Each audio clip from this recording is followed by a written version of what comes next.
Back to what Steve referred to this morning, social capital. Actually, social capital is one subset of something much larger called intangible capital.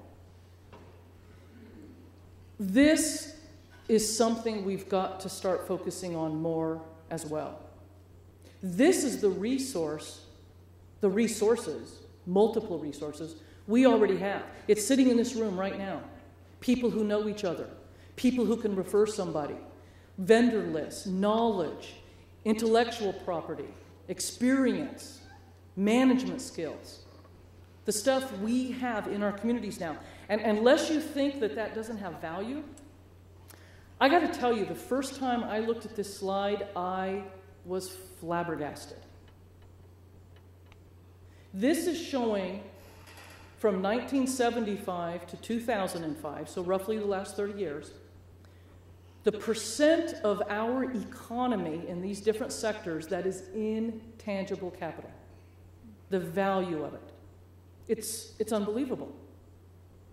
But then the more I thought about it, the more I realized, well, yeah. It's been at least 30 or 40 years, really, since the people who owned the land or that Main Street business were the ones making any money. Nowadays, it's the people who own the brands, the connections, the services, the financial folks, Wall Street. This is something we've really got to focus on. And the good news is we can start tapping into our intangible capital more and more. One of the simplest things at all, buy local. Studies have shown repeatedly, when you spend $1 with a local business, it goes round and around and around your community, instead of getting yanked out of here to China or Arkansas. Arkansas, I wonder who that is. Do you guys really like sending your money to Arkansas? I don't. I've never given a penny to Walmart, and I hope to die saying the same thing. One of the groups we work with in our project is BALI, the Business Alliance for Local Living Economies. I like them, and I hope all of you will check them out too, because they're pretty realistic. They don't come in and tell you, if you shop at Walmart, you're evil. They come in and they say, okay, let's show you how to link up your businesses, really know what's in your community, and then let's just see if we can't get your citizens to spend $20 a month locally that they might not have. Just $20 a month.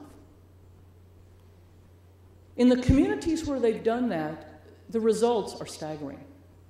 And it's a snowball. It starts out little and it gets bigger and bigger and bigger as more businesses get involved and more people happen. And this kind of strategy, there's a lot of good stuff out there.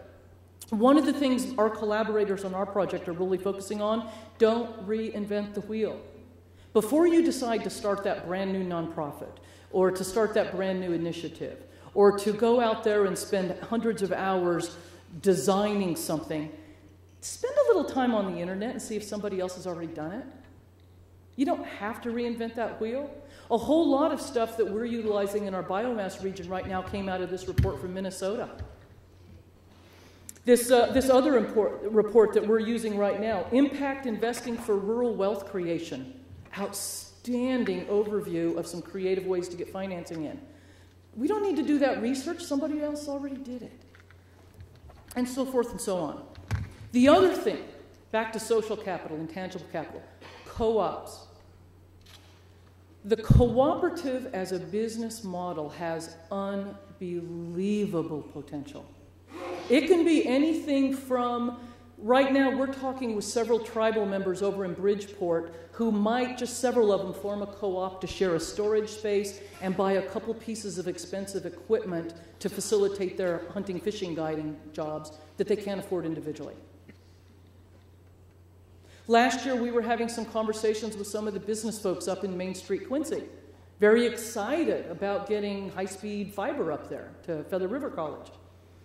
Wanted to try to utilize that high-speed fiber, but the first thing every business person I've talked to, particularly the small ones, is, I can't be a geek. I'm Gemini. I got to do taxes and payroll and manage the store and customers and marketing. I can't be a geek on top of all of that.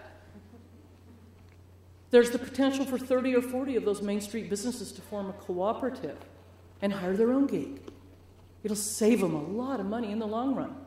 and so forth and so on. How many of you realize that Ace Hardware is a cooperative?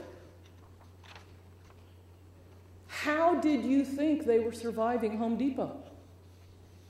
Most of your communities has a fairly healthy Ace Hardware, I'm willing to bet. They are a cooperative. Those individual Ace Hardware owners, they formed a cooperative to do their marketing, their advertising, some bulk buying. I believe they handle their insurance that way. That kind of potential is just all over the map. That bottom item, I was a little surprised to see that one myself. This is actually from a USDA report out of Washington, D.C. I didn't make this up. But it turns out that actually is in California, San Francisco. A place called the Lusty Lady. Love that name. The women there formed a cooperative and actually managed to buy their building and run the business themselves. And for those of you who know San Francisco real estate, you know that was no easy feat.